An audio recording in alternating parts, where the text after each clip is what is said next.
Brian stood at the edge of the dimly lit alley, the rain drenching his overcoat as he peered into the shadows. A notorious crime syndicate had tightened its grip on the city, and he was determined to uncover the truth. A former detective turned private investigator, Brian had lost everything to the very criminals he now hunted. His wife Claire had been caught in the crossfire of a gang dispute, and her unsolved murder haunted him. Tonight he was meeting an informant, a jittery man named Leo, who claimed to have crucial information about the syndicate's leader, a figure known only as, the Viper. Hours as Brian waited, he recalled his days on the force, the camaraderie, the thrill of the chase. But those days felt like a lifetime ago, replaced by the bitter taste of betrayal and loss. A figure emerged from the shadows, shivering and wide-eyed.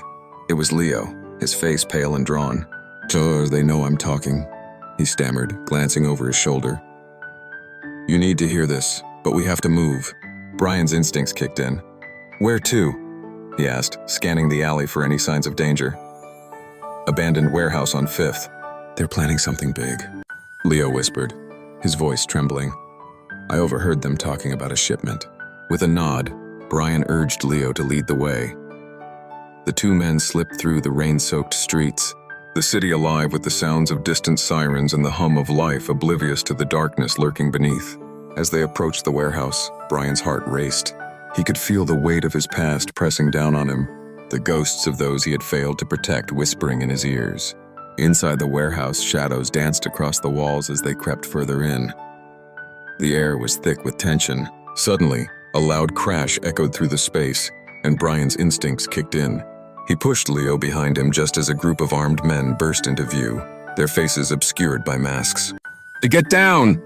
Brian shouted, instinctively reaching for his concealed weapon. Chaos erupted as gunfire rang out, the warehouse transforming into a battleground.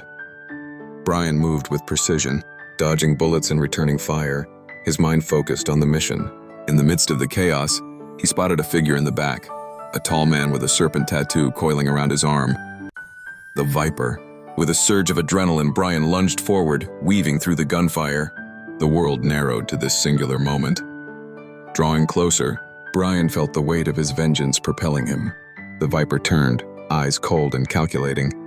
"You think you can stop me?" he sneered. But before he could react, Brian tackled him to the ground, the two men grappling for control.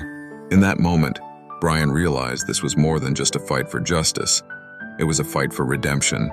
As the rain continued to pour outside, mingling with the blood and chaos within, Brian knew he had to end this, not just for himself, but for Claire.